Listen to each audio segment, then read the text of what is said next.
Shalom, selamat berjumpa kembali dalam acara Obsesi Hati, obrolan seputar suami istri yang sehat dan rohani. Bersama saya Leo Sumampau dan saya Fitri Sumampau Sitorus. Baik, malam ini kita senang bisa bertemu kembali dengan para pemirsa setia Hope Channel yang ada di rumah. Tapi sebelumnya kita mengucapkan terima kasih juga nih kepada sahabat kita Eva Retor dan juga Debbie Ellen yang pada episode yang lalu telah menggantikan kita ya. Karena saya kurang sehat pada Senin yang lalu. Jadi terima kasih kepada Eva dan Debbie yang telah menggantikan dan menjaga rumah kita ya di dalam obsesi hati. Nah, malam hari ini topiknya juga tidak kalah menarik dengan episode-episode sebelumnya. Dan ini sangat hangat di saat sekarang ini. Jadi banyak sekali perbincangan ataupun hal ini terjadi di orang-orang saat ini. Malah saya juga pengen dengar juga karena topik malam ini saya sudah sering dengar, tapi apakah artinya seperti yang saya pikirkan atau enggak? Nah, kita dengar saya dari istilah trennya sekarang, judulnya apa? Insecure. Saya sering dengar insecure ini, cuman artinya apakah seperti yang saya pikirkan ya belum tentu tahu juga ya. Jadi kita tunggu saja pembahasan yang akan dibawakan oleh narasumber kita, yaitu Pendeta dan Ibu Pendeta Kuntara. Sebelum kita memulai pembahasan obsesi hati malam ini, kita akan membaca ayat tema kita yang terdapat di dalam Yesaya 43 ayat 1. Yesaya 43 ayat 1, demikian firman Tuhan. Tetapi sekarang, beginilah firman Tuhan yang menciptakan engkau, hai Yakub, yang membentuk engkau, hai Israel. Janganlah takut, sebab aku telah menebus engkau. Aku telah memanggil engkau dengan namamu. Engkau ini kepunyaanku. Kita sama-sama tunduk kepala dan berdoa. Bapa di surga, terima kasih atas segala berkat kasih karunia yang Engkau berikan kepada kami. Pada malam hari ini, kesempatan yang indah, kami dapat berkumpul dan bertemu kembali di dalam acara obsesi hati. Tuhan, kirimkan Roh-Mu yang kudus agar dapat mengisi hati dan pikiran kami, semua pemirsa yang mendengarkan, agar kami dapat mendapatkan pelajaran penting dalam kehidupan kami, dan kami dapat membantu teman-teman kami atau menghidupkannya di dalam kehidupan kami. Berdoa khusus untuk narasumber kami, Pendeta dan Ibu Pendeta Kuntaraf, agar mereka dapat menyampaikan pekabaran ataupun topik ini dengan baik, dan itu dapat menjadi kekuatan bagi kami masing-masing, dan kami dapat memuji memuliakan nama-Mu senantiasa. Terima kasih Tuhan atas segala berkat-Mu. Kami berdoa juga untuk kru Hope Channel yang bekerja untuk melakukan acara ini dapat berjalan dengan baik dan lancar, dan juga kiranya memberkati semua peralatan yang dipakai agar dapat dihindarkan dari gangguan apapun. Terima kasih Tuhan atas segala berkat-Mu. Jadilah kehendak-Mu atas kami, dalam nama Yesus kami berdoa. Amin. Amin. Kembali kami ingatkan kepada para pemirsa setia Hope Channel, kalau saudara ingin menyaksikan siaran Hope Channel 24 jam, saudara bisa masuk ke website daripada Hope Channel, yaitu hopechannel.id. Saudara bisa saksikan semua program Hope Channel selama 24 jam ke depan. Saudara boleh mendownloadnya melalui aplikasi Play Store atau juga App Store yang tersedia di gadget saudara. Dan juga diingatkan, apabila saudara ada pertanyaan mengenai topik pada malam hari ini, ataupun mungkin saudara punya problema rumah tangga yang ingin saudara tanyakan, silakan kirimkan pertanyaan saudara ke nomor call center dari Hope Channel Indonesia, atau saudara juga boleh tulis di kolom komentar di media sosial pada Hope Channel, yaitu di Facebook ataupun juga YouTube. Saudara tidak usah cantumkan nama saudara, cukup mungkin cantumkan lokasi di mana saudara berada. Kita akan langsung saja menyapa narasumber kita yang ada di North Carolina, Amerika Serikat. Shalom, Pendeta dan Ibu Pendeta Kuntara. Shalom, para perpisah dimanapun Anda berada. Dan untuk Leo dan Fitri, selamat datang kembali di Obsesi Hati. Terima kasih Pendeta dan Ibu Pendeta. Salam sehat selalu kita semua. Ya, puji Tuhan, terima kasih. Kita sudah nggak sabar ini mau dengar topik mengenai insecure. Apa itu? Apa sih itu? Insecure itu apa sih? Silakan jadi pendeta dan Ibu Pendeta kita untuk membawakan pembahasannya. Silakan Pendeta. Memang judul ini cukup menjadi bahan perbincangan untuk banyak orang. Kalau ada suatu masalah selalu dikatakan, oh ini insecure. Orang ini insecure ya. Orang ini, suami ini insecure, istri ini insecure, atau anak-anak ini adalah insecure. Oke, jadi kita untuk membahas tentang masalah insecure ini. Bahkan ini adalah satu judul yang dianjurkan juga oleh Para pemirsa. Oke, nah untuk melihat supaya kita jangan sampai insecure, ada sebuah ayat yang telah dibacakan tadi oleh Fitri. Ya, kembali kita lihat apa yang Alkitab katakan tentang nilai daripada diri kita sendiri. Tetapi sekarang, beginilah firman Tuhan yang menciptakan engkau, hai Yakub, yang membentuk engkau, hai Israel. Jangan takut, sebab aku telah menebus engkau. Aku telah memanggil engkau dengan namamu. Engkau ini kepunyaanku. Jadi kalau kita lihat di sini, Yesaya 43 ayat 1 ini menunjukkan bahwa kita ini adalah orang yang telah ditebus Tuhan. Itu berarti bahwa Tuhan itu telah membuat kita sangat bernilai. Coba bayangkan Tuhan sudah meninggalkan surga, datang ke dunia ini dan mati untuk kita. Dikatakan bahwa aku telah menebus engkau. Kita sangat berharga di hadapan Tuhan. Kalau tidak berharga, bagaimana Dia mau datang tebus? Dia akan datang untuk menebus kita. Sangat berharga. Nah, kalau kita tahu bahwa kita sangat berharga, kita harusnya merasa secure. Jadi tidak perlu kita harus takut bahwa kita ini insecure. Namun apa yang terjadi? Nah, sekarang kita coba lihat definisi daripada insecure ya dalam bahasa Inggris, kemudian kita lihat dalam bahasa Indonesia. Ya, dikatakan yang pertama arti insecure itu deficient in assurance. Jadi dia tidak ada jaminan. Beset by fear and anxiety. Always felt insecure in a group of strangers. Jadi artinya kekurangan jaminan, dipenuhi dengan ketakutan dan selalu cemas dan merasa tidak aman di tengah-tengah orang asing. Nah, kalau kita lihat tadi dari ayat yang sudah Fitri sudah bacakan, kita sudah kan kepunyaan Tuhan. Waduh, kenapa kita mesti merasa insecure ya? Nah, dilihat di sini bahwa arti insecure adalah not highly stable or not well adjusted. It's in insecure marriage. Ada kesalahan. Oke, terlalu cepat. Oke. Ya, kembali. Jadi artinya tidak stabil atau tidak mempunyai penyesuaian yang baik jadi itu sebabnya perkawinan itu menjadi insecure ya. Tidak ada suatu jaminan. Jadi tidak merasa aman.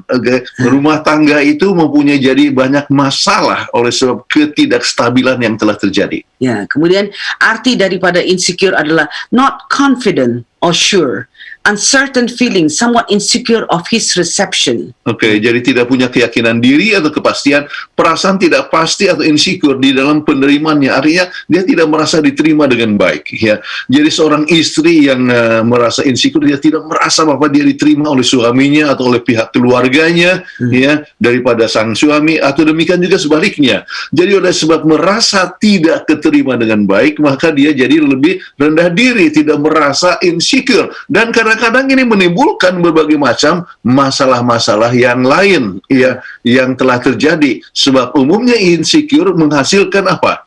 Kompensasi. Dia coba mengadakan kompensasi dan kompensasi itu menimbulkan berbagai masalah di dalam rumah tangga. Nah, bagaimana penggunaan kata insecure ini bisa terjadi di dalam konteks rumah tangga ya? Bisa ini terjadi juga dalam konteks misalnya insecure dalam soal makanan dan sebagainya, bisa terjadi. Tetapi kita mau coba lihat dalam konteks rumah tangga. Ya, bisa digunakan untuk hubungan suami dalam rumah tangga. Jadi nanti kita akan lihat bagaimana ciri-ciri daripada suami yang insecure dan bagaimana kita bisa tanggapi ini. Atau istri yang insecure. Atau anak-anak yang insecure juga.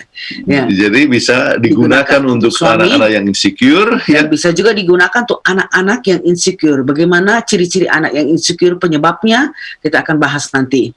Bahkan bisa digunakan untuk pergaulan di masyarakat oleh seorang yang seorang itu insecure ya. Jadi dia susah untuk menyesuaikan diri, kemudian mempunyai tindakan-tindakan yang bisa merugikan akan orang lain dan merugikan akan diri sendiri oleh sebab perasaan yang tidak insecure, tidak secure ya. Jadi itulah sebabnya kita perlu membahas mengenai masalah insecure ini. Oke. Nah, sekarang dalam rumah tangga atau kita sebutlah di dalam masa berpacaran, kadang-kadang kita sudah dapatkan akan beberapa tanda daripada insecure. Ya, misalnya apa? Ya, pertama sekali ya selalu cek telepon pasangannya. Jadi seperti yang digambar ini kita lihat, wah semua dia rampas teleponnya. Ambil, apa ya. ini ya? Apa yang kamu lihat? Apa yang ditulis? Apa yang ini? Itu seperti tidak secure ya, mau Jadi tahu ada aja. satu kecurigaan ya dan sebagainya. Mungkin pasangannya itu mempunyai nomor telepon orang lain dan sebagainya. Jadi selalu cek telepon. Ya, cek telepon. Kemudian kadang-kadang dia juga tidak bisa mau sendirian atau tidak susah, artinya susah untuk mandiri. Ya. Jangan tinggalkan aku. tinggalkan Dia mau aku supaya lah. ada selalu pasangannya itu bersama-sama dengan dia supaya dia rasa secure. Iya. Ya, nggak mau tinggalkan sendiri. Ke pasar harus sama-sama, buang sampah juga harus ikut ya. Kemudian untuk Isi bensin. ya, selalu tidak bisa sendiri, ya harus selalu ada ditemanin. Kenapa? Oleh sebab dia merasa tidak secure. Ya, dia ada kecurigaan. Nggak tahu nanti pergi isi bensin katanya, tahu-tahu mencot ke tempat lain ya. Jadi itu ada perasaan, selalu ada perasaan curiga ya. Apakah engkau masih mencintaiku? Itu selalu dia, saya dicintai enggak? Enggak dicintai kamu masih sayang enggak? Masih sayang atau enggak? Itulah dia tanda insecure itu ya. Apakah dia mantan pacarmu? Siapa dia itu? Kok ngobrol-ngobrolnya lama-lama banget? Jadi kalau misalnya ketemu artinya dengan satu orang kemudian ngobrol langsung punya kecurigaan itu. Itu mantan pacar ya? Siapa dia ya? Kok ngomongnya lama-lama? Kok mesra sekali nampaknya ya? Begitulah pertanyaannya. Kemudian kadang-kadang oleh sebab dia insecure ya, maka kadang-kadang melihat kepada orang lain itu dia merasa tidak beres ya. Kamu brengsek sekali ya. Maafkan gunakan kata brengsek ya. Jadi kamu ini masa tidak peduli kepada saya ya. Kamu ini keterlaluan sekali. Masa soal begini aja kamu tidak bisa ya. Jadi kembali dia menunjukkan bahwa dia seperti lebih pintar, tetapi oleh sebab sebetulnya adanya insecurity. Ada itulah reaksi kompensasinya supaya dia nggak jadi gila ya. Jadi atau kita lihat tanda-tanda insecure yang lain bahwa dia selalu berpikir, kamu punya affair nggak ya? Ada wanita idaman lain atau pria idaman lain. Jadi ada selalu pertanyaan-pertanyaan kecurigaan terhadap pasangannya. Ini benar-benar tanda padahal mungkin nggak ada apa-apa ya. Iya, kalau suami terlambat memang oleh sebab dia banyak pekerjaan kantor misalnya dan sebagainya. Jadi tetapi seorang yang insecure langsung punya kecurigaan apa dan sebagainya yang bisa mengganggu akan pernikahan di dalam rumah tangga. Baik. Nah, sekarang mengapa kadang-kadang anak-anak sudah jadi insecure juga kenapa anak-anak? Sebab insecure ini bukan hanya kepada ibu atau bapak, tapi juga bisa terjadi kepada anak-anak. Mungkin terlalu banyak dikontrol. Jadi dia nggak tahu mau bikin bagaimana ya. Dia nggak tahu bertingkah laku ya. Oleh sebab terlalu dikontrol, jadi anak itu tidak punya kebebasan sama sekali. Ingat, peraturan itu sangat penting, tetapi anak itu harus mempunyai suatu pilihan, ada choice, dan mengetahui apa yang harus dibuatnya. Selalu dalam mendidik anak-anak kita harus mengetahui kenapa dia nggak boleh buat ini, karena akibatnya adalah ini. Cause dan effect itu harus jelas kepada anak-anak. Kalau enggak dia bingung. Kadang-kadang mereka diharapkan seperti orang lain. Anak si keluarga itu kok begitu bagus sekali, dia pintar sekali, selalu rajin ke gereja dan dia punya nilai A padahal mereka kerja keras dan sebagainya. Kamu ini kok malas, artinya bodoh sekali. Jadi dia merasa insecure. Menjadi insecure apalagi kalau sudah dibilang bodoh sama orang tuanya. Jangan, itu adalah kata yang tidak boleh kita katakan kepada kita punya anak-anak. Dan satu perkara, jangan membandingkan sama orang lain. Jangan bilang, kok si itu bisa begini, ini nggak. Itu membuat anak jadi insecure. Bukan saja membandingkan kepada keluarga lain, bahkan kepada saudara-saudara aja. Anak sendiri, anak sulung dengan anak bungsu itu tidak selamanya sama. Jadi mereka mempunyai different temperament, different pencapaian, different scholastic achievement ya. Dengan apa ya? Ada yang slow learner, ada yang lambat ya. Jadi jangan kita bilang, kok kamu nggak seperti abang kamu ya, kamu kok nggak seperti adik kamu ya, gini. Sama sekali tidak boleh membandingkan. Iya, sebab abangnya dia mungkin adalah underachiever ya. Jadi dia sebetulnya bisa artinya dia merasa pelajaran itu lalu mudah, akhirnya dia tidak peduli dan sebagainya. Main-main aja. Oke, jadi kembali jangan bandingkan dan jangan harapkan seperti anak online. Kemudian yang ketiga, kenapa anak-anak merasa insecure?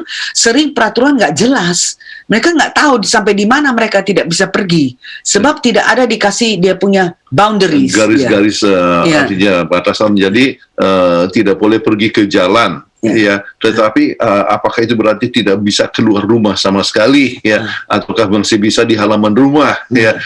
Itu mengenai masalah pergerakan, tetapi juga di dalam berbagai macam hal di dalam aspek kehidupan, apakah di dalam soal membaca, soal melihat televisi, ya, kadang-kadang tidak jelas, kadang-kadang ini boleh, kadang-kadang tidak boleh ya, dan sebagainya. Kadang-kadang mood dari orang tua ya, kalau oke, kalau dia lagi senang, oke, boleh saja, ya. Jadi tidak konsisten ya. Kita sering lihat orang tua tidak konsisten dalam memenuhi kebutuhan anak-anak. Jadi kadang-kadang kalau dia good mood, oke, bisa begini. Kalau dia bad mood, no, semua apapun nggak boleh.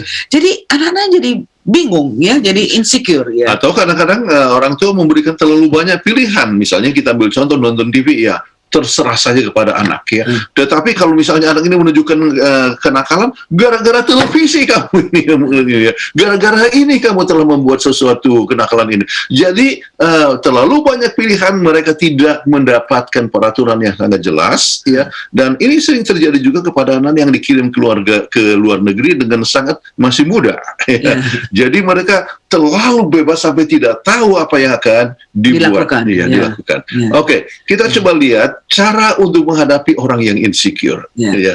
Kita harus bicara dengan terus terang dan hormati akan pengalaman orang lain. Kita harus terus terang katakan. Iya, ada beberapa poin, misalnya hal yang kita tidak setujui, katakan dengan terus terang. Tetapi kita harus menghormati pengalaman. Dia mungkin punya pengalaman yang gagal. Jadi kalau dia katakan misalnya, saya tidak bisa ini, saya tidak bisa itu, oleh sebab dia pernah gagal. Ya. Jadi kita harus terus terang katakan bahwa kegagalan itu tidak selamanya terjadi. Ya.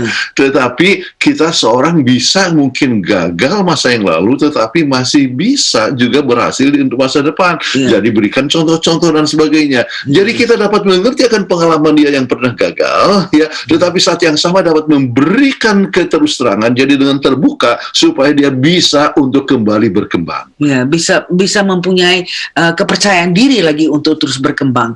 Kemudian kita lihat ya, kita harus berusaha untuk mengimbangi sikap orang tersebut dengan berdaya guna. Jadi yang dimaksudkan adalah kadang-kadang orang yang di dalam keadaan insecure ya, itu kadang-kadang dia marah ya, jangan balas dan marah ya. Kadang-kadang dia banting barangnya ya, jangan saling banting, wah itu bahaya, itu jadi perang dunia ketiga di dalam rumah tangga ya. Tetapi mengimbangi dengan tenang hadapi ya, ingat kembali apa yang pernah disebutkan berulang-ulang ya, bahwa sahut yang lembut itu memadamkan kegeraman ya, jadi imbangi ya sifat kompensasi ya dari yang orang tersebut yang insecure, tetapi dengan cara yang lebih efektif ya, dengan tenang ya, dia banding ya. Ada kadang-kadang anak yang marah kepada orang tuanya, ya, Mama, jangan saya diganggu, saya sedang sibuk sekali. Ya, selamat belajar ya, nak. Jadi jangan langsung dikatakan kamu begitu sekali kepada orang tua. Tidak hormat dan tidak hormat ya. Jadi kita belum imbangi. Waktunya. Jadi kita imbangi dengan cara yang lebih berdaya guna. Nah, gunakan kata-kata yang konsisten untuk menunjukkan Anda tetap tegas kepada orang tersebut.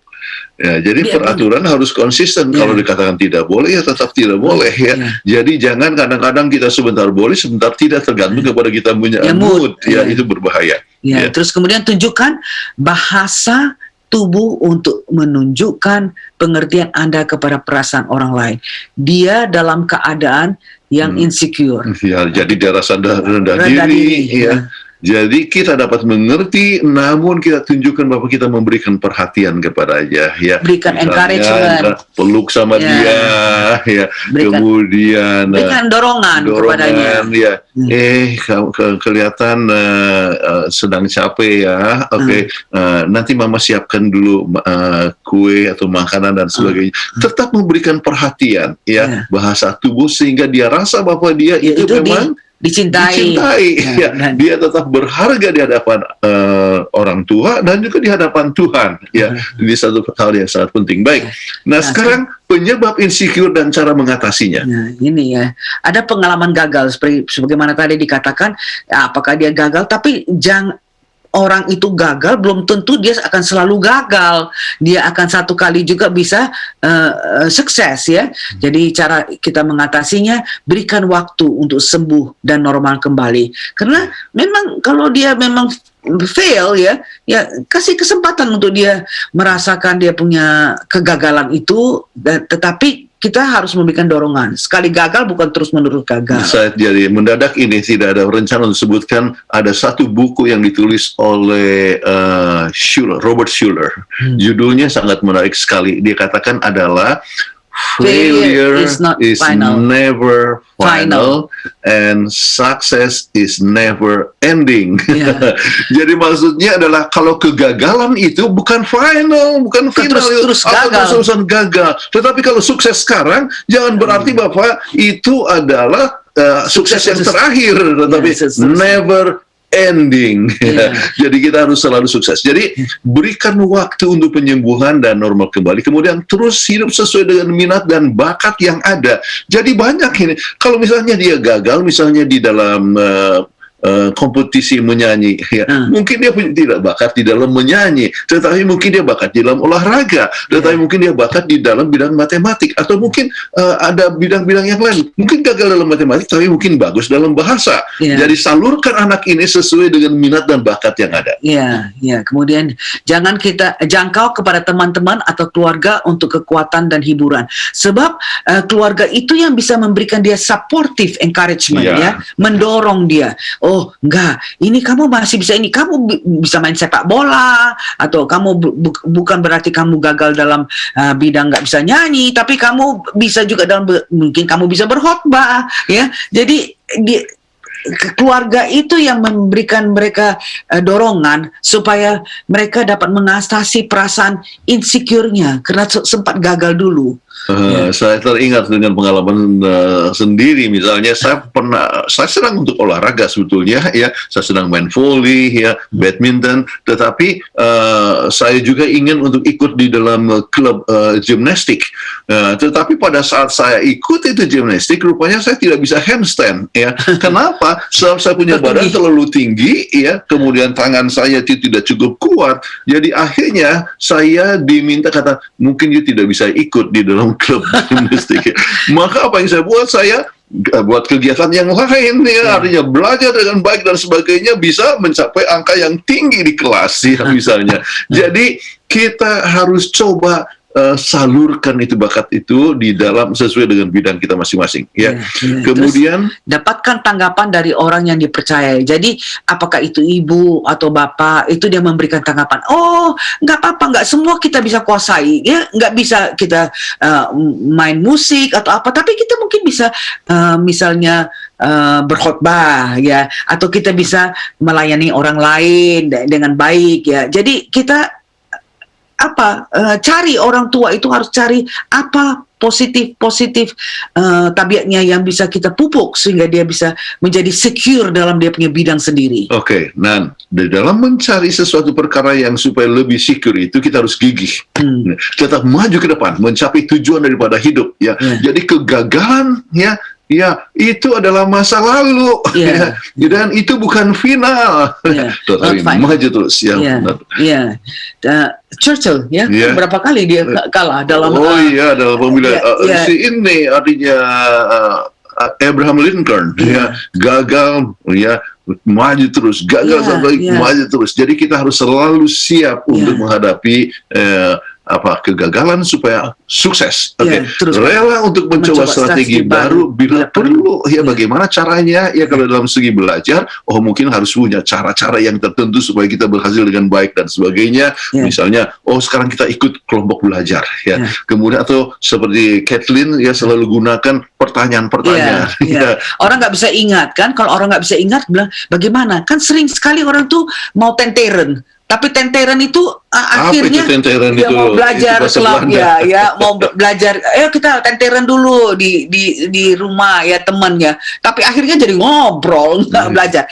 Nah, kenapa orang itu mau belajar sama-sama supaya bisa bertanya satu sama lain. Coba kamu tanya apa definisi ini. Lalu dia jawab gini. Nah, kalau umpamanya itu strategi itu tidak berhasil ya, kita bikin sendiri pertanyaan. Apa pertanyaan yang harus kita? Jadi menghadapi profesor yang mengadakan ujian tuh dia tanya apa, kita sudah ada pertanyaan itu. Jadi kita strategi baru untuk supaya kita bisa sukses. Jadi tidak menjadi insecure. Nah, sekarang kita coba lihat kurang kepercayaan diri sebab kecemasan sosial. Ya. Takut. Jadi takut ya. Takut, dia rasa mungkin dia rendah diri, jadi kurang percaya diri. Nah, sekarang bagaimana cara mengatasinya? Tanggapi kepada orang yang coba mengkritik Anda. Ayo, kenapa saya dikritik? Jadi kemudian kita lihat mungkin saja kritik itu adalah satu hal yang beralasan. Jadi Anda coba rubah ya. Misalnya Anda dikritik selalu Anda terlambat ya. Memang betul terlambat. Dan sekarang bagaimana caranya ya? Harus tidurnya lebih cepat supaya jangan bangun lambat.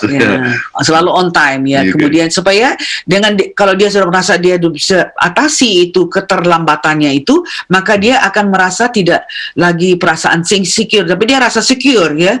Kemudian siap lebih dahulu apa yang mau dibicarakan. Sebab kadang-kadang tanpa persiapan dia jadi gagap. Jadi kena gagap, jadi dia menjadi presentasinya jadi jelek. Nah, sehingga presentasi jelek dia merasa cemas ya. Nah, ini jadi kita bilang prepare dulu ya supaya persiapan yang dengan waktu yang cukup untuk supaya berhasil.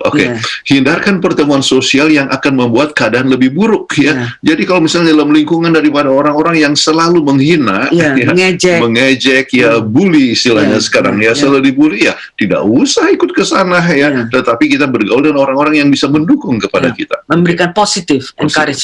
Positif enggak. Letakkan tujuan Anda yang realistis dan terukur. Jangan terlalu tinggi pula, terlalu muluk-muluk kita punya standar. Kalau kita tidak rasa capek ke standar itu, maka kita merasa dirinya, aduh, saya ini kok jadi bodoh begini ya, kok jadi rasa insecure ya. Tapi bikinlah standar yang realistis. Ini akan saya tercapai. Bisa ini saya capai. Ya. Kemudian sengaja berfokus menggunakan topik orang lain. Bagaimana pandangan orang lain tentang masalah ini ya. Kemudian kita coba menunjukkan bahwa kita mempunyai kesanggupan juga untuk mencapai sesuai dengan apa yang diharapkan oleh orang lain. Tetapi mempunyai pusat konsentrasi. Kita coba lihat perasaan insecure yang didorong oleh perfeksionisme ya. Ada orang yang mengharapkan kalau boleh semuanya atau 10 atau 100% ya. Kemudian ternyata tidak tercapai, kemudian rasa rendah diri. Jadi akhirnya dia menjadi insecure ya. Bagaimana? Coba evaluasi diri Anda. Apakah Anda cukup berusaha? Apakah memang kenapa kok tadinya dapat 80% kita punya kuis ya? Apakah kita memang sudah benar-benar berusaha? Itu kita harus tanya kepada diri kita sendiri supaya dari situ kita bisa lihat bahwa mungkin saya kurang waktu, saya terlalu anggap remeh atau bagaimana. Kemudian lihat bagaimana bedanya pencapaian kalau misalnya berusaha 10% lebih keras. Pasti jadi akan waktunya lebih banyak, maka sudah pasti hasilnya akan lebih baik ya. Kemudian coba lihat apakah ada yang dipelajari walau hasilnya tidak sempurna. Dan memang ingatlah apa yang disebut dengan pengalaman daripada Thomas Alva Edison ya. Betul gagal, tetapi ada sesuatu yang dia pelajari ya. Gagal lagi ya. Ribuan kali dia gagal, tetapi dia dapat berapa? Lebih dari 1.000 hak paten dari Washington DC. Luar biasa sekali ya. Jadi ini hal yang sangat kita dapat lihat bahwa walaupun gagal ada sesuatu yang dapat dipelajari ya. Kemudian ingat Perfeksionisme sering terjadi sebab kondisi nilai diri. Misalnya senang kalau yang tertinggi, oh I'm the best, rasanya senang sekali. Dan tidak suka kalau kita tidak dipercayai. Jadi belajar untuk tetap menyukainya walaupun tidak sempurna. Oke. Biarpun nggak sampai perfect, tapi ya kita berpadalah. Dan kadang-kadang orang insecure akhirnya jadi marah-marah, ya, marah-marah kepada istri, ya, oleh sebab mungkin dia sendiri mengalami suatu kegagalan, tetapi dia kompensasinya jadi marah kepada orang lain. Nah, misalnya kalau setir oto, ya, kalau setir oto mau pergi sampai ke tempat, oke lah, dari sini misalnya kita mau pergi ke Durham, ya, salah, dia belok terlalu cepat, ya, dia bilang, ya, jadi karena dia salah itu dia rasa bagaimana, terus dia bilang itulah sih nggak kasih GPS-nya, nggak kasih kamu ngajak ngobrol sih, ya. Jadi nggak kasih menyalahkan orang lain, tidak kasih instruksi yang benarnya, padahal itu sebenarnya dia punya rasanya karena tidak capek, ya, karena dia malu karena orang yang perfectionist, ya, bagaimana? Jadi itulah sebabnya kita harus belajar untuk tetap menyukai walaupun tidak sempurna, ya. Tidak semua orang harus selalu 100% di dalam angka atau pencapaian, tetapi bisa untuk berkembang baik. Oke. Kadang-kadang kita dapatkan suami yang insecure. Apa tandanya ini suami insecure, ya? Dia selalu mempertanyakan motif Anda. Apa sih motifnya itu? Apa ini? Ya. Sebab kenapa sih? Kenapa harus pergi sekarang? Kenapa harus cepat sekali pergi? Mau ngapain? Mau mencot kemana? Ya. Okay. Dia selalu menilai ini ini apa namanya, ini tidak bagus lah kerjamu ini, atau masakan ini ya nggak enak, ya. Dia coba memberikan penilaian, ya. Kemudian dia yakin Anda punya agenda yang tersembunyi, ya. Kok sampai jam sekian belum pulang, ada apa yang terjadi, ya. Atau Anda artinya suami tidak memberikan, tidak transparan dalam income, ada apa-apa ini, ya, ya. Kenapa tidak yang transparan kepada income-nya, ya? Atau selalu bertengkar, membela diri, bukan cari solusi. Dia maunya dia yang menang, ya, karena dia insecure. Dia mau dia selalu yang terbaik dan selalu. Jadi ganti untuk mencari solution dalam pertengkaran, tapi dia mau supaya dia hanya membela untuk menunjukkan bahwa dia lebih superior. Ya. Dan kadang-kadang Anda sering mengalami kesulitan sebab tidak memuji dia atau berterima kasih kepadanya, ya. Jadi dia sudah beli misalnya makanan dari restoran, kemudian ya makan begitu saja, tetapi Anda tidak berikan pujian, tidak berterima kasih untuk makanan dari restoran, ya. Maka dia marah,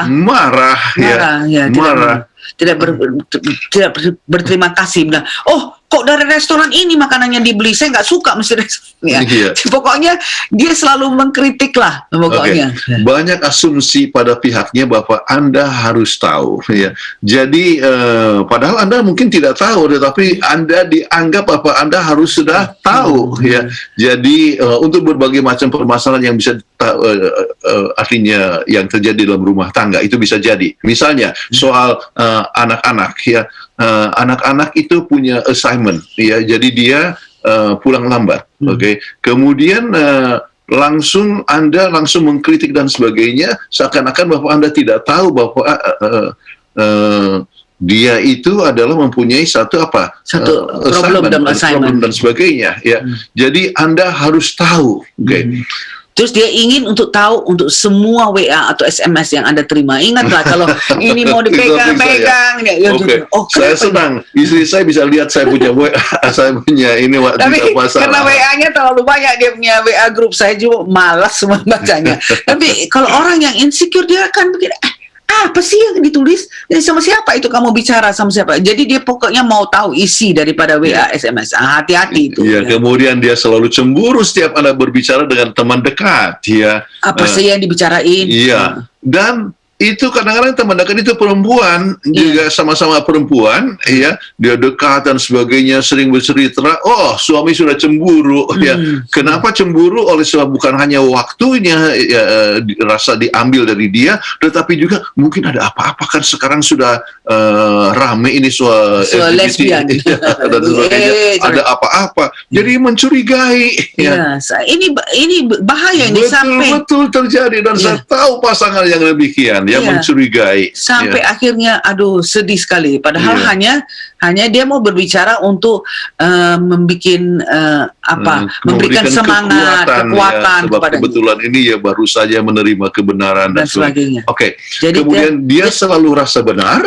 dan selalu senang kalau dia buktikan Anda salah. Oh, dia paling rasa. Sebab orangnya insecure. Ya. Jadi kalau dia buktikan bahwa kamu salah, pasangannya salah, wah dia rasa sekarang saya ini benar-benar secure. Nah, inilah Ya. tipe-tipe daripada orang yang insecure. Ya. Oke. Nah, Nah, sekarang kemudian kita coba lihat tanda-tambahan yang sering terjadi untuk suami yang insecure, ya. dia sering susah untuk mengambil Susah keputusan. mengambil keputusan. Sebab dia tidak tahu pasti, ya. Jadi dia susah untuk ambil keputusan. Kemudian dia selalu perlu jaminan bahwa dia dicintai. Dia kadang-kadang dia merasa, wah, apakah istri saya masih mencintai saya? Jadi dia perlu. Jadi istrinya itu harus selalu menyatakan pernyataan dialah orang yang saya cintai, ya. Iya. Ya. Kadang-kadang dia nampaknya yakin, ya. Dia Nampaknya yakin. Karena dia kompensasi, ya. Ini sakit ini harus ini obatnya, ya. Padahal dia bilang sama dokter, ini harus ini, ya. Dia seperti yakin, ya. Padahal dia sebetulnya artinya oleh sebab insecure, dia jadi menunjukkan bahwa dia itu lebih pintar dari orang lain, lebih pintar dari dokter, dan dia kasih nasihat sama dokter. Ya, ini satu hal yang ramai. Kebetulan istri saya dokter, jadi ada orang yang kasih nasihat sama dia cara mengobati orang. Kan ramai. Ya. Dia bisa menyalahkan Anda dan marah. Oh, betul-betul. Sebab ingat, orang yang insecure itu adalah orang yang tidak merasa percaya akan dirinya sendiri dan dia merasa bahwa dia lah yang paling hebat, ya. Jadi kalau dia bisa menyalahkan orang, dia bisa menjelekkan orang, itu dia akan merasa dirinya lebih tinggi jadinya. Jadi dia rasa kemarahan itu menunjukkan kuasa. Ya. Itu adalah satu hal yang salah. Kemarahan adalah satu kelemahan. Tetapi dia rasa dia lebih berkuasa kalau dia marah. Seringkali cemburu buta. Yeah. Nggak perlu dia cemburu, itulah orang baru bicara sedikit, apa dia bicara ya? Terus jadi nggak realistis, ya. Ada cemburu yang benar, ya. Ada. Kalau memang misalnya istri sudah tidak pulang beberapa malam, ya, kemudian saya pergi dengan satu orang, ada sesuatu yang salah, itu ya, memang dan sebagainya. Kita harus cemburu, ya. Oleh sebab kita punya kasih, ya. Tetapi ada cemburu buta yang tidak ada demi fakta, nggak ada rasa. Kemudian masalahnya sering bukan pada Anda. Jadi jangan pasangan yang insecure, misalnya suami yang insecure, ya, dia marah kepada istri, ya. Jangan Anda merasa bahwa itu memang kesalahan Anda, bukan. Ini bisa juga karena dia punya kompensasi reaksi. Dia punya reaksi yang ini, ada yang tidak secure. Oke. Nah, sekarang bagaimana mendukung suami yang insecure? Oke. Tanyakan apa yang Anda dapat buat. Apa sih yang harus saya buat? Iya. Jadi dia merasa, dia bisa kasih, jadi dia dihargai, dia bisa dikasih, dia bisa sekarang memberikan nasihat, berarti dia itu lebih secure, ya. Iya. Kemudian berikan banyak pujian kepadanya. Terima kasih, ya. Tadi makanan itu ya enak sekali. Belinya di mana sih? Ya, dan sebagainya. Enak sekali. Saya pun pengen buat bagaimana caranya. Ya. Atau kalau dia merasa buat sesuatu, bilang, bagus ya ini, ya. Sudah kamu bikin dengan. Tapi kalau orang yang insecure, dia bilang, ini orang picisan katanya, bikinnya barangnya pun jelek sekali dan sebagainya. Jadi kalau insecure jangan dihadapi dengan insecure. Iya, jadi akan meruncing keadaan. Iya. Jangan bandingkan dia dengan orang lain. Itu yang satu perkara yang jadi sangat salah.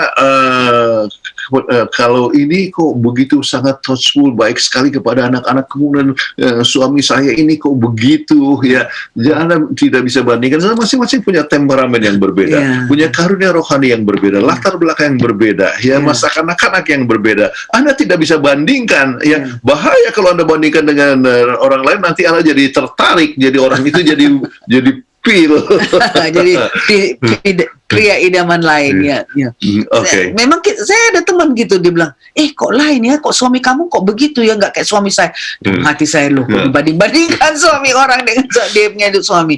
Tolong dia mendapatkan pencetus insecure-nya, apa penyebabnya.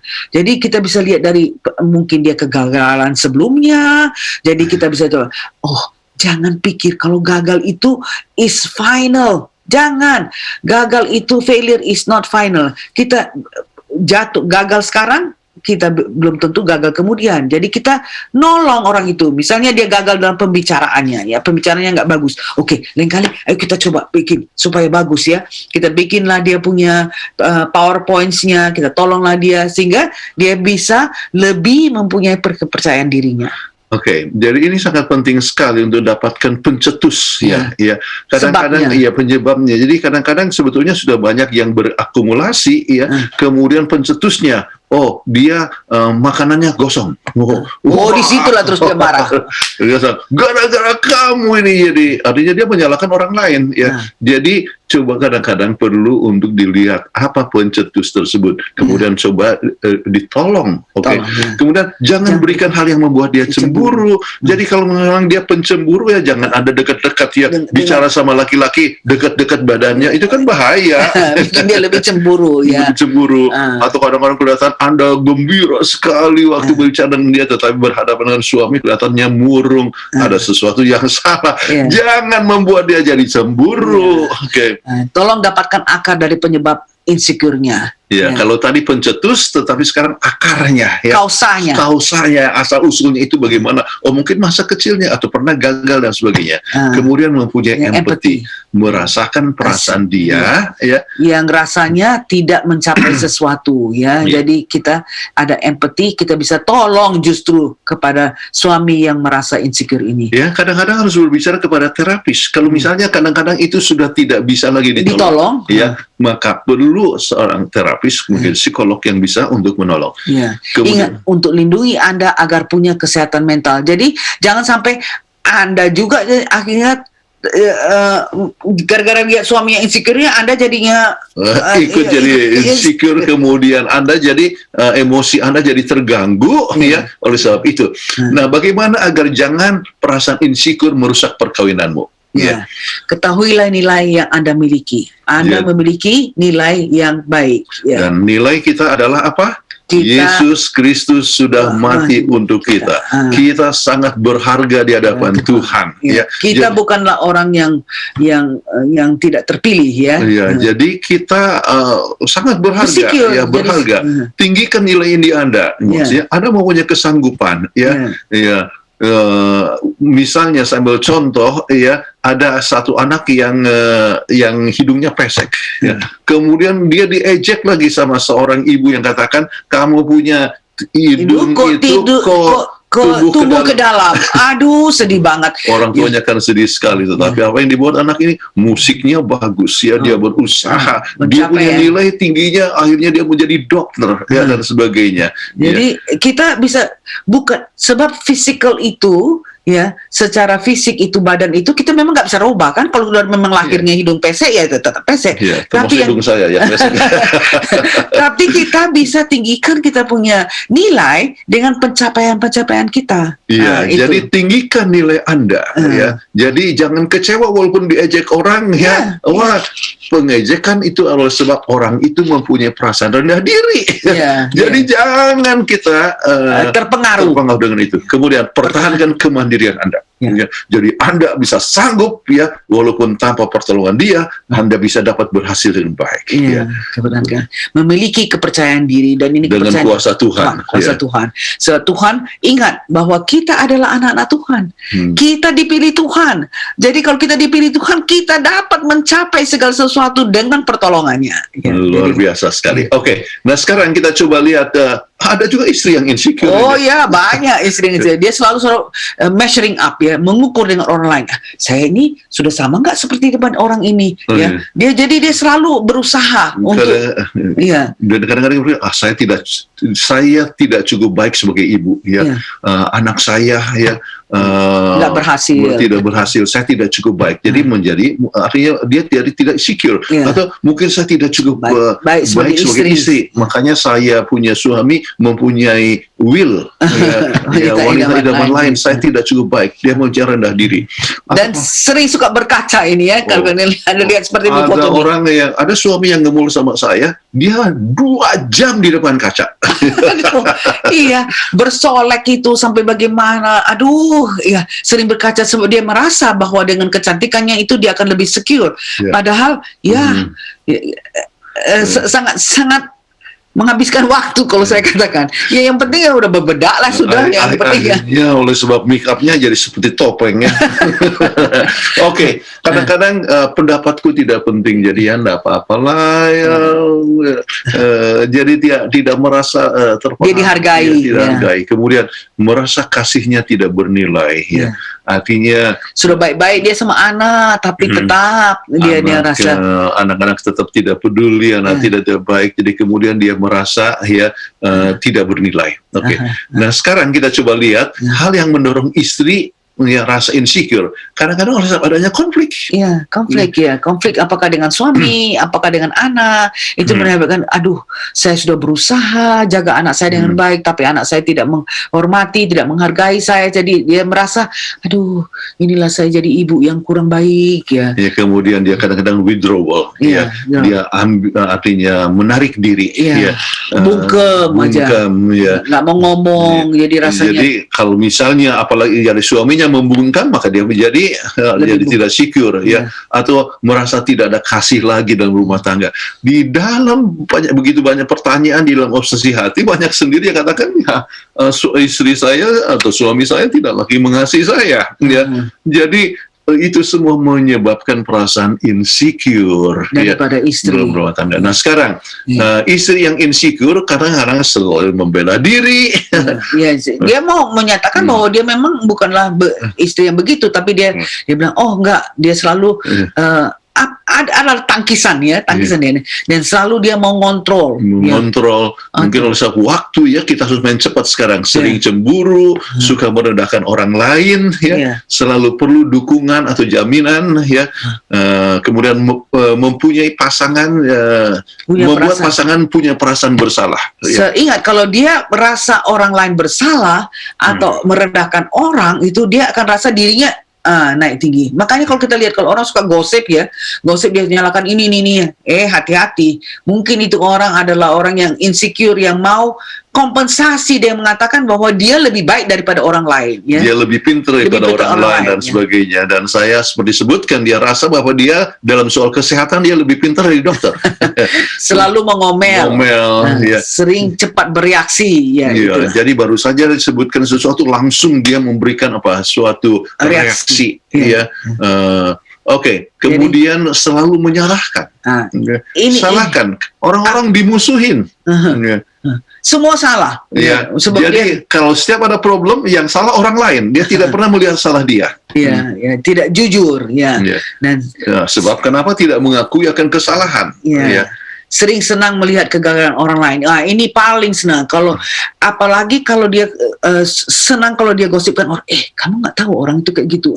Jadi orang lihat, wah, itu memang jelek ya. Jadi saya itu lebih tinggi daripada orang itu karena sudah sempat menyatakan kegagalan daripada orang. Saya kenal orang yang katakan, wah, dia itu nggak berhasil dalam bisnisnya, saya jauh lebih berhasil, tetapi kadang-kadang dia berhasil sebab dia tidak jujur. Nah, jadi kembali kadang-kadang juga dia katakan, orang itu cemburu kepada saya dan sebagainya. Dan sering senang kalau ada yang gagal. Sebab dia menyatakan bahwa dialah yang berhasil. Waduh, memang betul-betul reaksi kompensasinya ini sangat hebat kalau istri yang insecure atau suami yang insecure atau anak-anak yang insecure. Dia meletakkan hidupnya yang paling penting bagi Anda. Jadi lihatlah, I'm the best. Rumah saya, pekerjaan saya, bisnis saya dan sebagainya. Itulah yang sangat penting. Nah sekarang kita coba lihat yang sangat penting bagaimana mengatasi istri yang insecure. Bicarakan untuk persiapkan apa yang akan terjadi. Jadi kalau sekiranya suami melihat istrinya aduh gini, nah kita persiapkan mereka apa yang akan terjadi. Jadi jangan sampai dia kecewa kalau itu tidak terjadi. Kemudian jangan buat masa lalu menjadi beban. ingat yang kesalahan dulu, Kalau kegagalan sudah dulu. gagal masa lalu, ya tidak selamanya gagal terus, bukan? Kita sudah sebutkan apa yang dikatakan oleh Robert Schuller. Yeah. Oke, apa yang disebutkan Failure tadi? is not Failure final. never final, success is never ending. Jadi Oke. harus terus. Kalau sudah sukses SMP, belum tentu SMA selesaikan sukses. Jadi terus mesti Harus berjalan selalu terus. sukses, ya. SMA Walaupun terus. sudah tamat perguruan tinggi, Iya, harus berarti selalu belajar, belajar. ya. Kami pun sudah pensiun masih tetap belajar. Oke. Jadi- Baik, tidak usah tunjukkan kesalahan sebab dia tidak terima, ya. Jadi, wah, ya, ini kamu salahnya, dia tidak terima, tetapi biarlah Kita waktu pupuk apa dia yang pupuk. ada positif daripadanya. Ya. Ya. Bicarakan hal-hal yang menyenangkan agar timbul rasa percaya diri. Ya. Ya.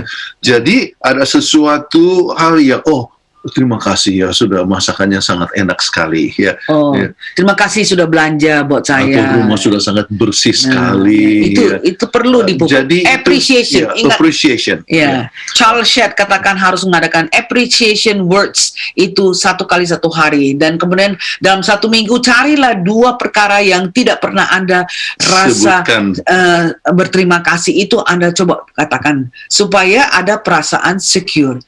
Jangan bicarakan dengan hal yang negatif, itu bisa mengakhiri hubungan. Iya, kalau bicara terus sebutkan tentang kesalahan dia yang insecure itu, maka akan bisa akan jadi menimbulkan putus. suatu masalah. Iya. Baik, kemudian jangan pikir ini masalah Anda, sebab masalahnya sebetulnya dia.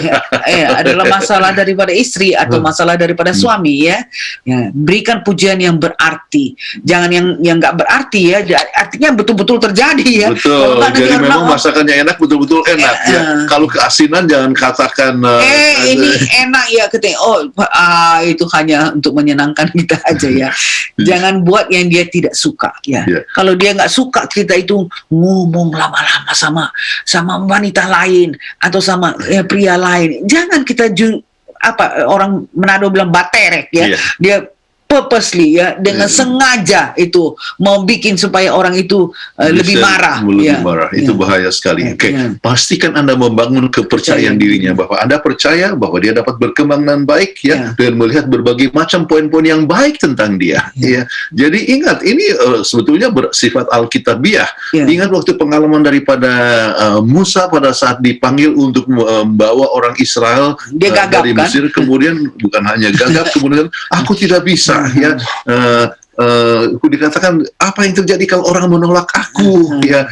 Jadi dia takut sekali, dia tidak secure. Apa yang Tuhan katakan? Apa ini di tanganmu? Apa yang ada di tanganmu? Apa itu tongkat? Apa yang dibuat dengan tongkat itu? Bisa bikin takut Firaun. Bikin takut Firaun, yang bisa menjadi ular ya. Ya. Tongkat ini bisa membelah laut mati menjadi artinya Laut merah. terbuka ya, laut merah menjadi laut merah. Oke, jadi membangun kepercayaan diri itulah yang Tuhan buat kepada kita. Makanya kita sudah baca ayat nanti ya, ayat tersebut nanti kita baca lagi ya, bahwa Tuhan bangun kepercayaan kita. Begitu juga kita harus bangun kepercayaan daripada pasangan kita yang insecure. Ya. Jangan menentang perasaan insecure-nya. So Oke. itu akan jadi lebih hebat, ya, kalau kita menentang perasaan Oke, insecure-nya. jadi kembali ayatnya lagi, boleh dibaca lagi.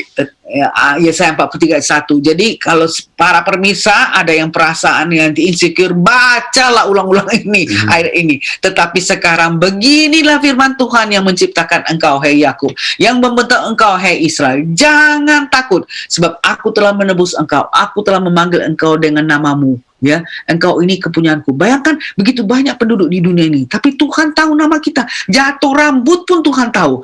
Engkau itu kepunyaanku. Waduh, bukan main, hebat. Kepunyaan raja atas segala raja di dunia ini. Pencipta langit dan bumi, kita adalah kepunyaan Tuhan. Jadi kita dapat berharga sekali. Ya. Karena sebab itu kita harus apa? Secure. Ya. Jangan kita punya perasaan insecure. Ya. Itulah sebabnya slide yang terakhir ini mengatakan jaminan yang terbaik adalah apa? Hubungan dengan Tuhan. Ya. Ya.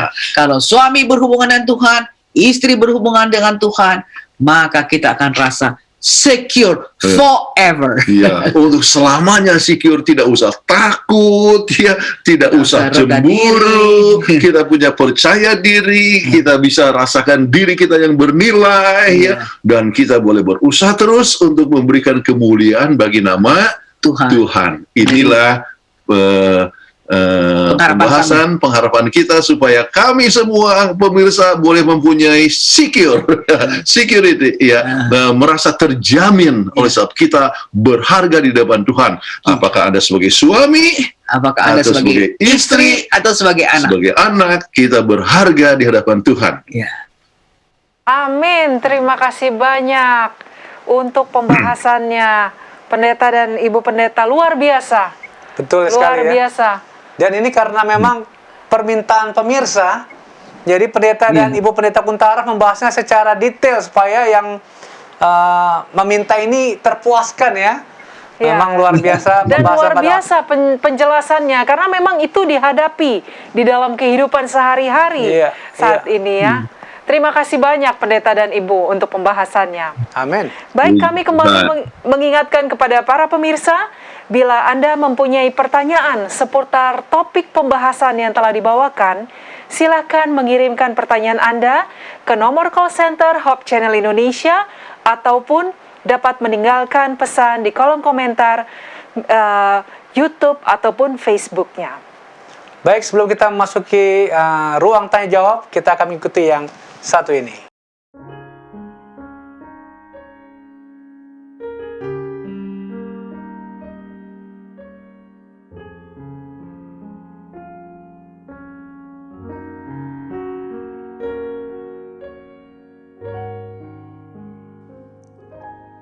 Di bawah salib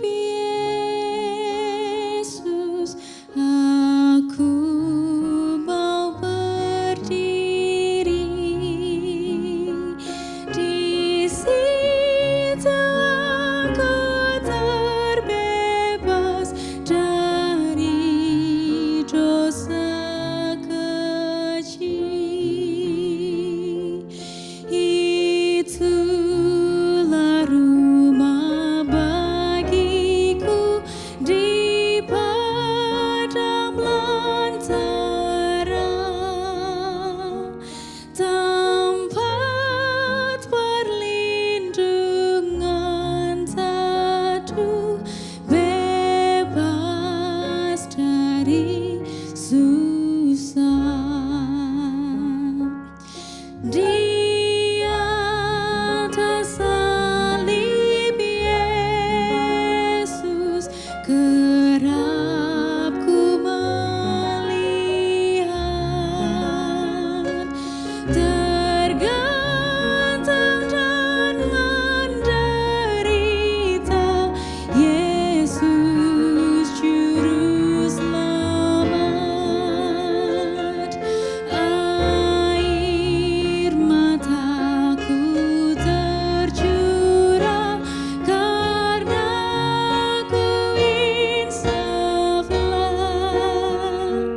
pedih korban kasih Yesus bagiku yang hilang.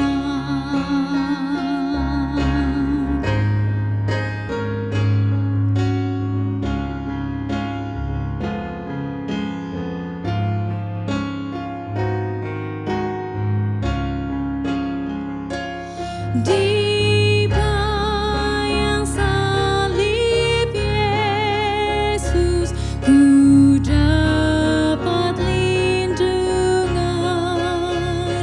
Aku selalu merindukan sinar wajah Tuhan.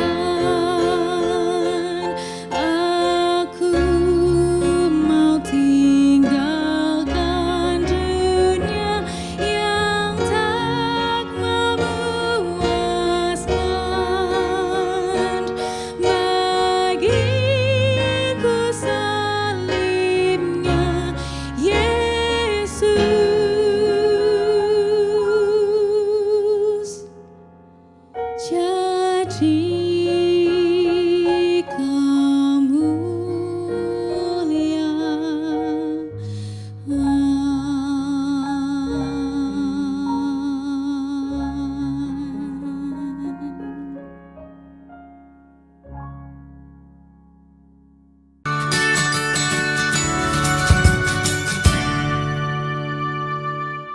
lagi dalam acara Obsesi Hati dan kita akan masuki sesi tanya jawab.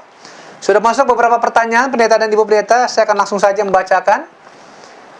Yang pertama, selamat malam pendeta Kuntara dan ibu, bagaimana cara memberi motivasi kepada anak-anak supaya anak-anak tidak merasa dibandingkan dengan orang yang lebih sukses?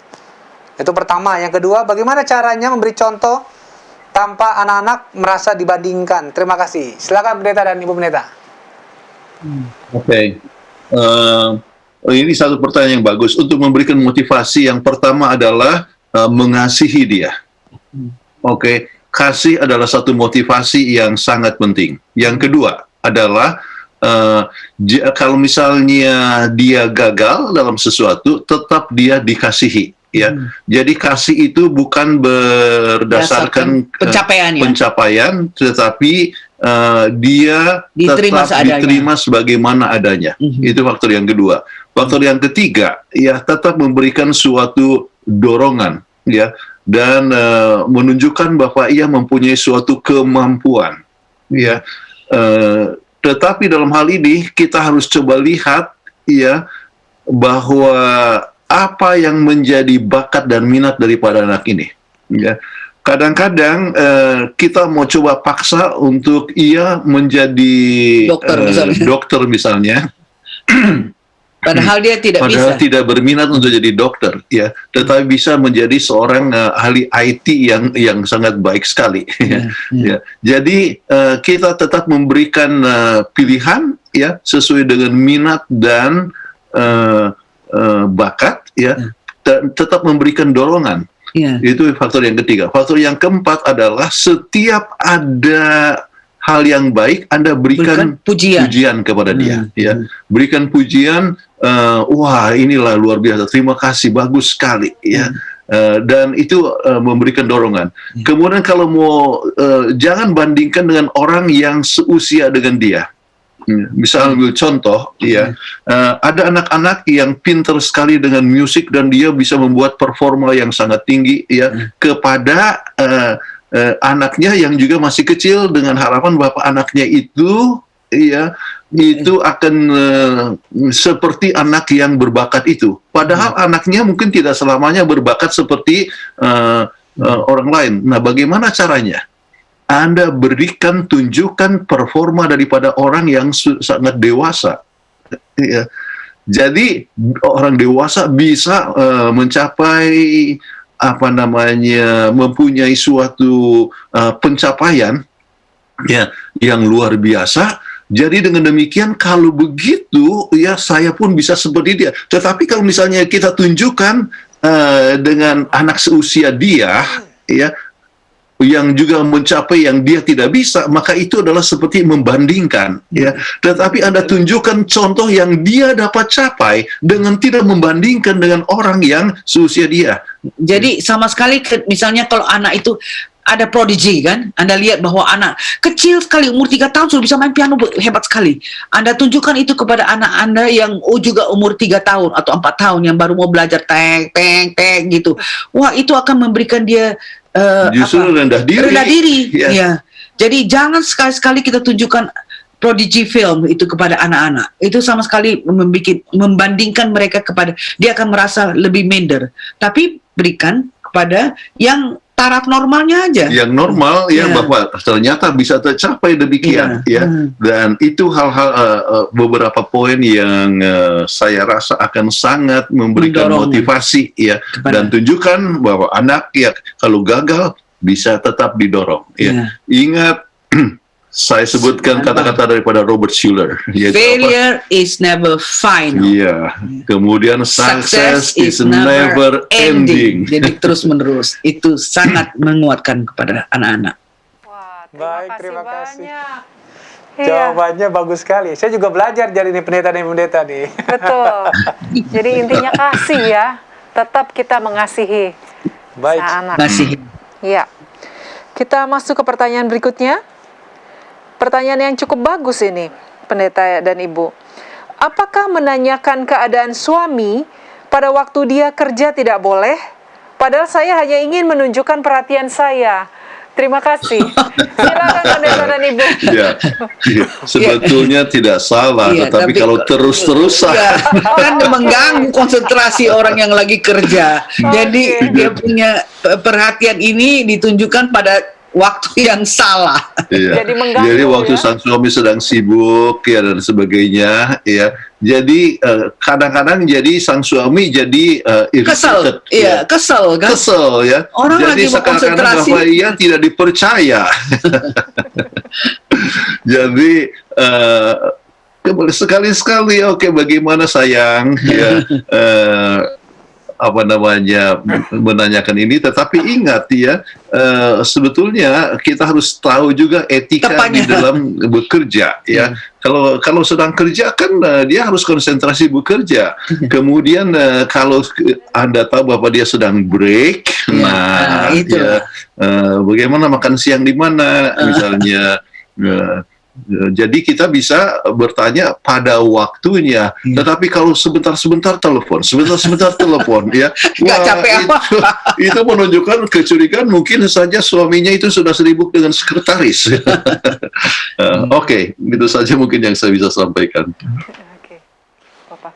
Baik, terima kasih pendeta dan ibu pendeta untuk jawabannya. Itu sebenarnya kalau yang istri yang sering ngecek tuh bukan istri tapi satpam ya kayaknya ya. Suaminya dicek Satpam. terus lagi di mana. apa. Oke, baik. Pertanyaan berikut, tapi mungkin tadi sudah disinggung, tapi mungkin pendeta dan ibu pendeta mau menjawab lagi. Apakah minder sama dengan insecure? Silakan pendeta dan ibu pendeta. Well, perasaan minder menyebabkan insecure. Iya. Rendah Ya. diri. Ya, rendah diri. Ya, jadi minder ya itu rendah diri ya, tetapi insecure itu dia merasa Kurang tidak jaminan. terjamin. Ya, jadi mirip-mirip dekat tetapi tidak persis sama. Ya, jadi kalau seorang itu minder menyebabkan insecure. Ya. Itu saja jawab. Sebab pertanyaannya pendek ya, jawabnya pendek aja. Baik, terima kasih. Pertanyaan berikutnya, kalau pasangan kita insecure, apa harus ke psikolog atau saya sebagai pasangannya bisa menolong dia? Oh, bagus ini. Silakan pendeta dan ibu. Oh, itu bagus sekali. Tidak harus ke psikolog.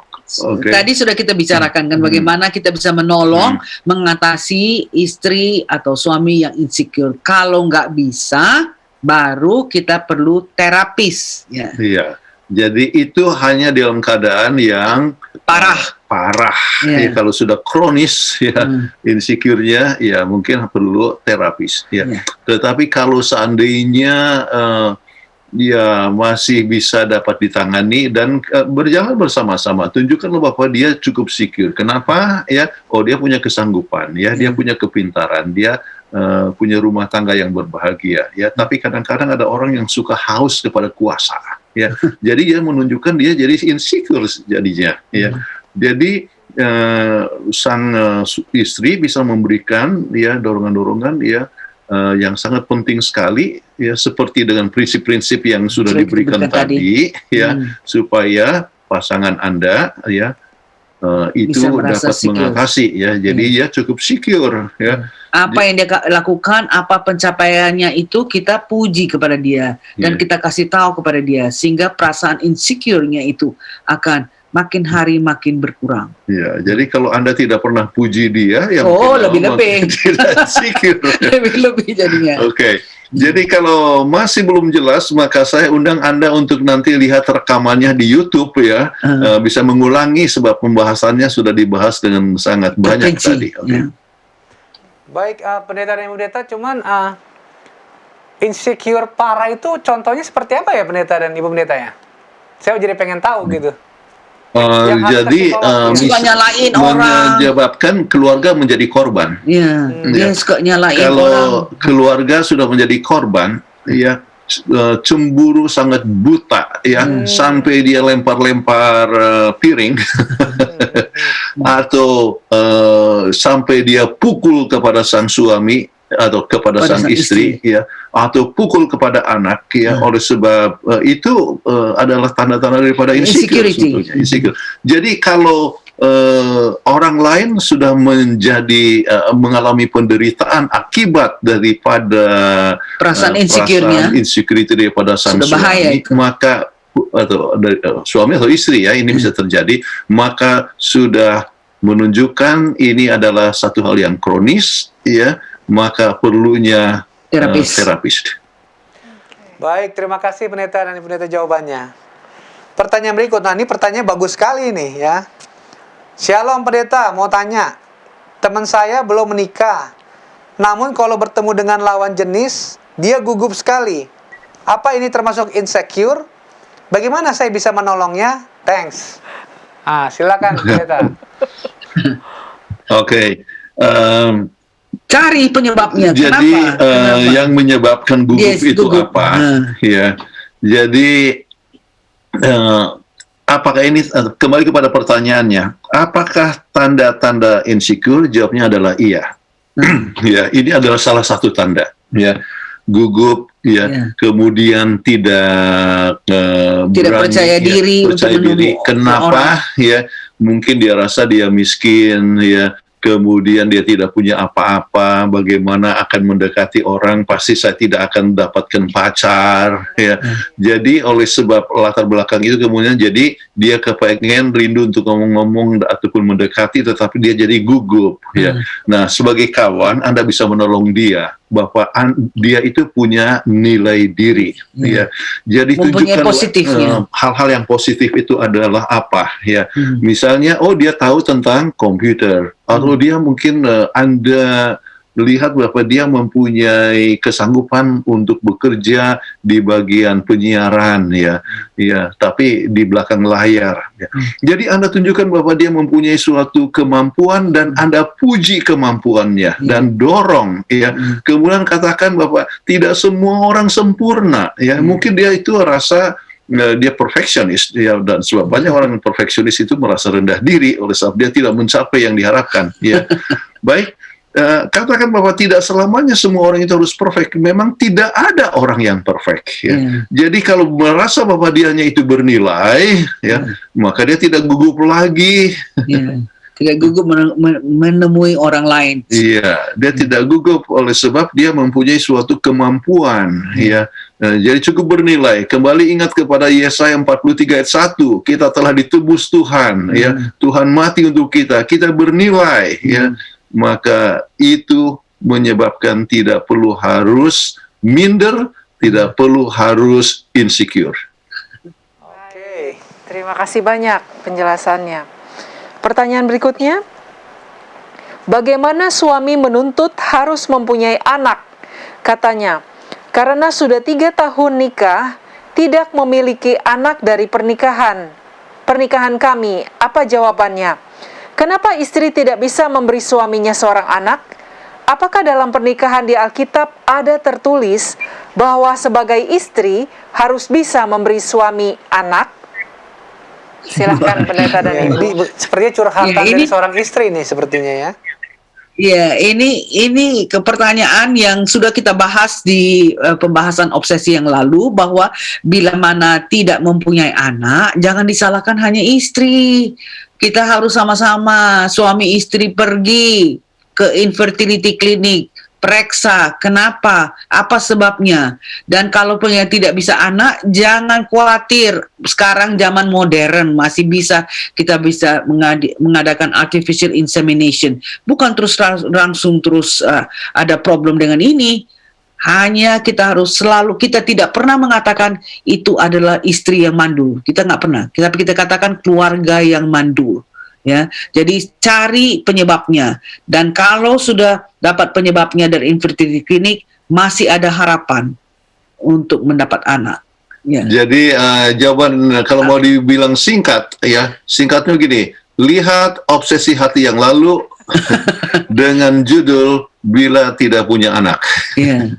Jadi itu ada, kita punya obsesi hati di situ, ya. Jadi seluruh, ya, 1,5 jam membahas jikalau tidak punya ada anak. Oke. Ya. Opsinya ada yang Ada lain. opsi, misalnya Apa? termasuk mungkin mengangkat anak, Nah, tetapi iya. ingat kalau 3 tahun ya memang itu ada artinya sudah ada suatu masalah, Iya. ya. Dan harus diselesaikan secara medis. Dan harus lihat suami yang mandul atau istri yang mandul. Oke. Dan apa cara mengatasinya. Ya. Jadi mungkin saja dengan inseminasi, Iya, iya, dan bisa. sebagainya. Iya. Jadi bayi tabung dan sebagainya. Itu sekarang sudah banyak yang Iya, berhasil. Ya. berhasil. Jadi jangan salahkan istri, oke? Dan kalau sesudah dengan bayi tabung juga tidak berhasil, ya Bisa adoption. baru adopsi. Ya. Adopsi. Ini apakah dalam pernikahan di Alkitab ada tertulis bahwa sebagai istri harus bisa memberi suami anak? Ini seperti menyalahkan istri saja. Jadi sekali lagi saya katakan, biarlah keluarga ini pergi ke infertility clinic untuk menganalisa apa penyebabnya. Oke, sekarang kita harus belajar dari Hana. Pada saat Hana tidak punya anak, ya, dia juga menyalahkan suaminya. Kenapa kamu memberikan? Kenapa tidak memberikan? Juga ini Penina. Rahel, Iya. Rachel, ya, Rahel tidak ada anak, kemudian Yakub yang suaminya yang disalahkan. Oke, nah. Ya, sampai Yakub berkata, apakah aku Tuhan? Tetapi apa yang dibuat oleh Hana, dia berdoa. Doa. Ya. Jadi banyak berdoa kepada Tuhan, ya. Kemudian sesudah berdoa, coba cari jalan seperti yang sudah disebutkan tadi, yaitu periksa suami atau istri, kemudian coba cari pemecahan. Kalau tetap tidak berhasil, maka adopsi, ya. Di dalam Alkitab tidak disebutkan bahwa istri harus menghasilkan anak, tetapi Alkitab menyebutkan ada istri yang mandul, ya, namun akhirnya Tuhan memberikan berkat seperti Sarah menghasilkan anak dalam usia 90 tahun. Oke. Jadi Hana juga mendapatkan Hana anak juga setelah akhirnya itu. dapatkan anak juga, ya. Jadi akhirnya Rahel juga akhirnya mendapatkan anak. Jadi banyak berdoa, ya. Dan saya tahu ada orang-orang yang susah dapatkan anak, sesudah dengan doa sepenuhnya akhirnya mendapatkan anak. Amin. Baik, terima kasih jawabannya pendeta dan ibu pendeta. Pertanyaan berikut, bagaimana dengan suami yang mau menang sendiri, tidak bisa dikasih masukan? Silakan pendeta dan ibu pendeta. Menang sendiri. Oke. Mungkin insecure ini. Ya betul, itu adalah salah satu tanda daripada insecure. Dia mau Oke. hanya dia yang menang. Oke. Ada beberapa hal yang dapat dibuat. Misalnya tanyakan apakah suami pernah salah enggak? Semua orang pernah bermasalah. Apakah pernah gagal atau enggak? Jadi kan kegagalan itu bisa sering terjadi oleh sebab salah mengambil keputusan. Ya. Jadi kalau begitu istri pernah, artinya suami pernah salah. Tetapi itu jangan terlalu langsung diarahkan ke sana, sebab umumnya suami tidak senang kalau misalnya insecure-nya itu disebutkan. Ya. Jadi berikanlah poin-poin yang Kekuatannya yang bisa dipuji. Kekuatannya yang dapat dipuji. Kemudian menunjukkan bahwa ada hal-hal yang dapat diperbaiki. Ya, ada hal-hal yang dapat diperbaiki untuk kebahagiaan keluarga. Jadi tidak salah untuk Anda katakan saya kecewa, kenapa ini nggak bisa? Saya berbahagia, berikan positif dulu ya. Saya lihat sayang mempunyai banyak sekali good points. Good point. Banyak sekali ya. Hanya terus terang loh, ya terus terang, sebab kita suami istri ya, terus terang ya, ada beberapa poin yang saya rasa perlu untuk diatasi bersama-sama ya. Jadi apa itu poin-poin itu tersebut ya? Jadi hal yang kita harus ingat kalau ada konflik seperti ini, ya ambil waktu yang tepat ya. Jangan langsung disalahkan pada saat bertengkar bahwa dia sedang mau menang sendiri. Jangan pada waktu itu. Enggak akan berhasil. Waktunya, ya. Ambillah waktu di mana Anda bersama-sama di restoran sedang tenang dan sebagainya ya. Saya berbahagia sekali ya. Ya. Hanya ada hal yang mungkin membuat kita akan dapat lebih berbahagia. Ya. Ya. Baru kasih masuk inputnya. Langsung berikan Anda punya input. Ya. Jadi dengan harapan bahwa itu akan dapat menolong akan suami Anda. Baik. Terima kasih banyak Pendeta dan Ibu untuk jawabannya. Pertanyaan berikutnya. Manusia diciptakan kan punya perasaan dan pemikiran yang kedua-duanya harus seimbang jalannya. Kalau terlalu pakai perasaan, itu bisa jadi orang yang sensitif sekali dan gampang insecure atau overthinking dengan ucapan orang. Bagaimana cara menyeimbangkan pakai perasaan dan pemikiran biar seimbang? Silakan Pendeta dan Ibu. Oke. Ada perbedaan antara laki-laki dan perempuan. Oke. Memang perempuan lebih banyak menggunakan perasaan. Laki-laki lebih banyak menggunakan pemikiran. Ya. Makanya kalau istri kadang-kadang dia kata, oh saya rasa. Kalau sang suami katakan, saya pikir. Jadi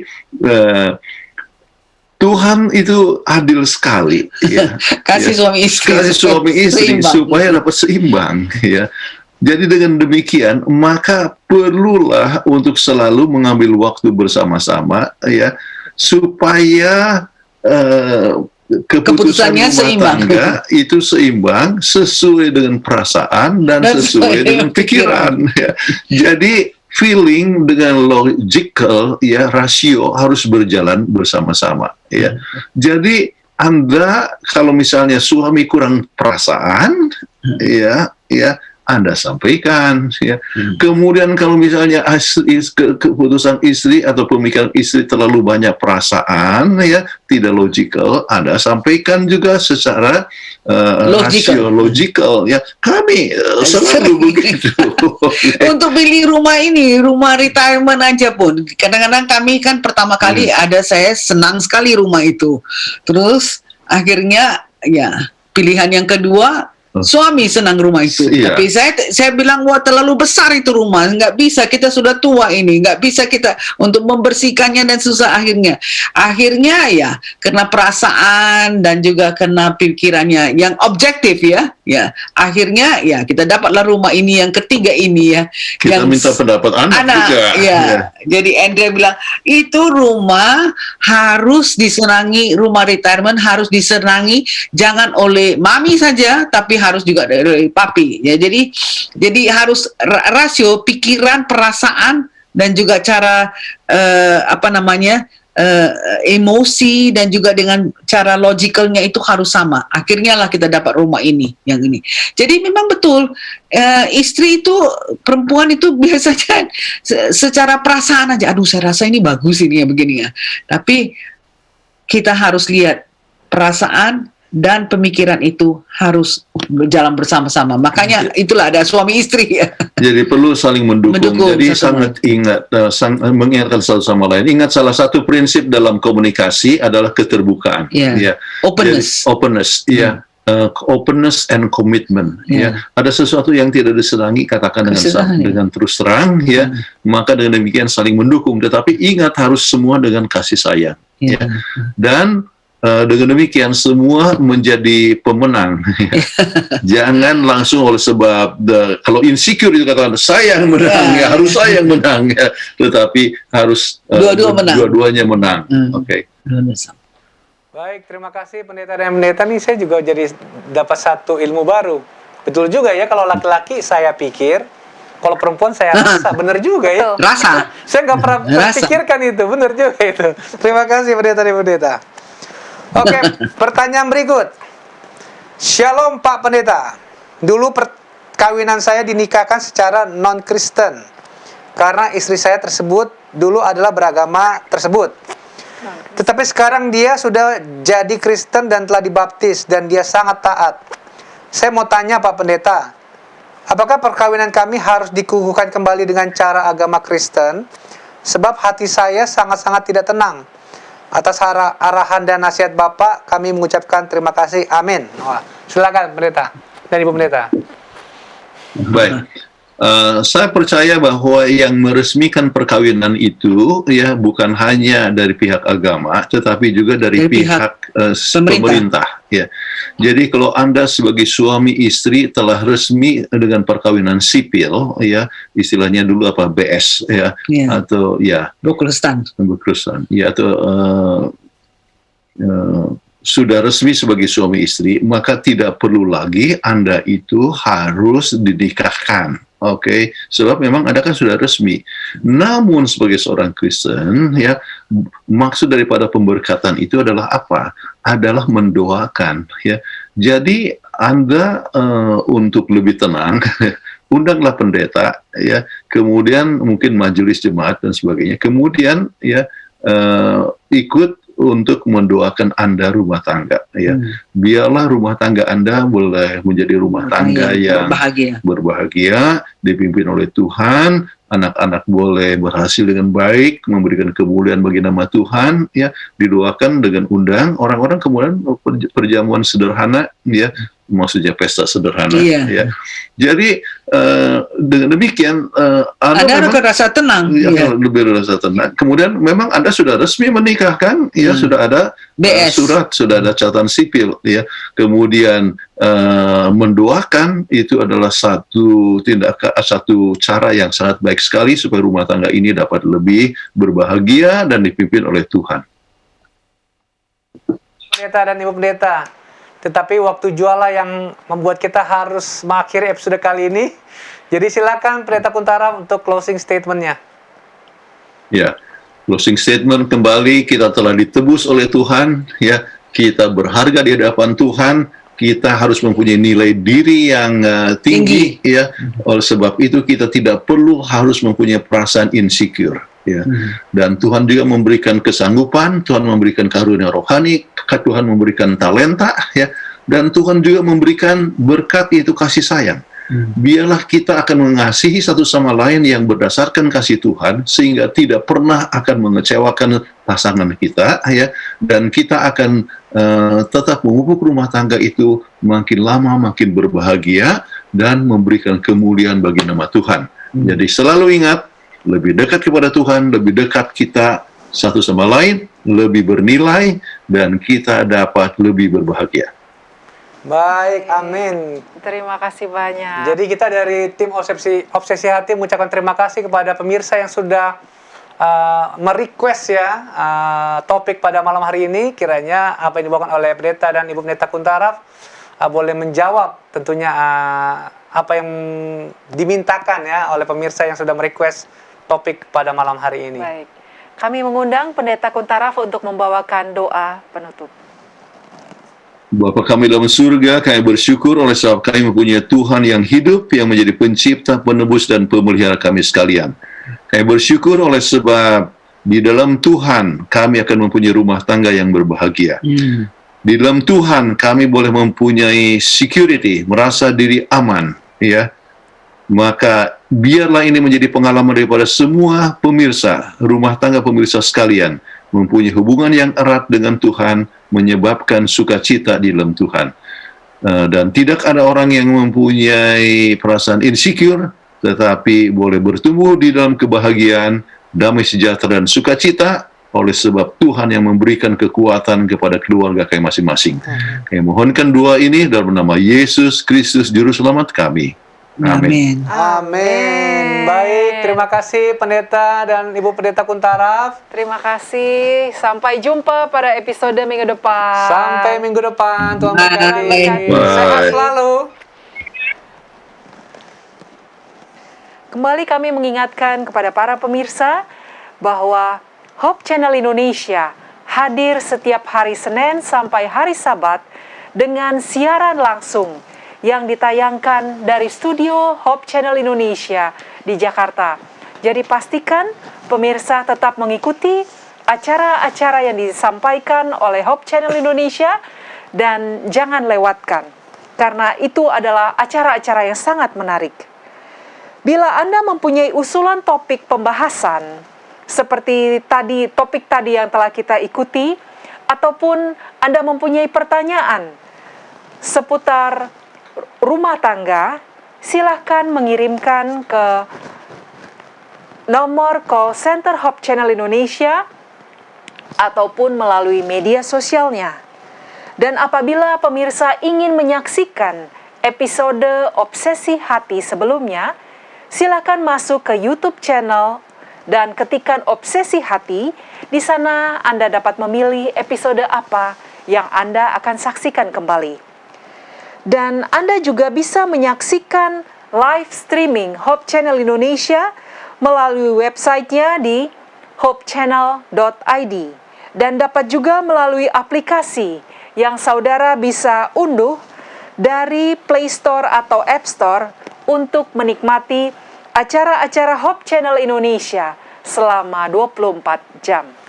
Demikian acara kita pada episode kali ini. Kami mengucapkan banyak terima kasih kepada pemirsa setia Hope Channel yang telah mengikuti acara Obsesi Hati pada malam hari ini. Kami juga tentunya berterima kasih kepada narasumber kita, Pendeta dan Ibu Pendeta Kuntaraf, yang sudah membawakan pembahasan yang begitu luar biasa. Terlebih khusus juga kami ucapkan terima kasih kepada sahabat-sahabat kami, tim kru Hope Channel Indonesia, yang telah bekerja dengan sangat keras sehingga acara ini boleh berlangsung dengan baik dan lancar. Akhir kata, saya Leo Sumampau. Dan saya Fitri Sumampau Sitorus. Tuhan memberkati kita.